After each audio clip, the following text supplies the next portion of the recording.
Hello, পুরুষজনী ব্লগে সবাইকে স্বাগত। আমি হয়ে গেছি এখানে রেডি। আমার ফেভারিট কট সেটটা পরেছি, যেটা আমি পুজোর সময় পরেছিলাম।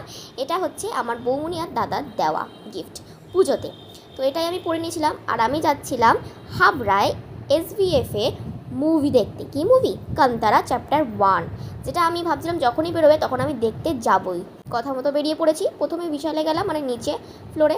সেখানে একটু দেখছিলাম, জামা কাপড় দেখছিলাম। তারপরে যখন টাইমিং হলো তখন আমরা চলে গেলাম 3rd ফ্লোরে। তো সেখানে আমি ছিলাম, মা, আন্টি মানে বৌমনির মা আর দোলন্দি। আমাদের মুভিটা যা লেগেছে ভাই রে ভাই, কী ছিল মুভিটা, মানে চোখের পলক ফেলা যাবে না, ফাটাফাটি মুভি। আমরা দেখেছিলাম সন্ধ্যে 6টার শোটা।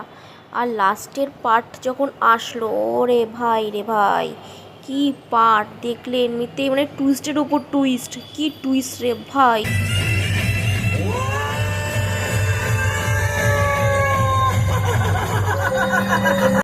9টার দিকে শেষ হয়ে গেল। এবার অনেক রাত হয়ে গেল, তাই বেশি কিছু খাইনি, একটু গরম চা খেলাম। আর আমি আমার জন্য একটা চিকেন ললিপপ কিনলাম। তারপরে ওখান থেকে ট্রেনে করে বাড়ি আসলাম, গোমা বাজারে আসলাম, সেখান থেকে একটু বাজার করলাম। তারপরে আমরা বাড়ি চলে গেলাম 10টার দিকে। তো আমাদের ব্লগ ভালো লাগলে লাইক, শেয়ার, সাবস্ক্রাইব করতে একদম ভুলবে না। Good night, tata.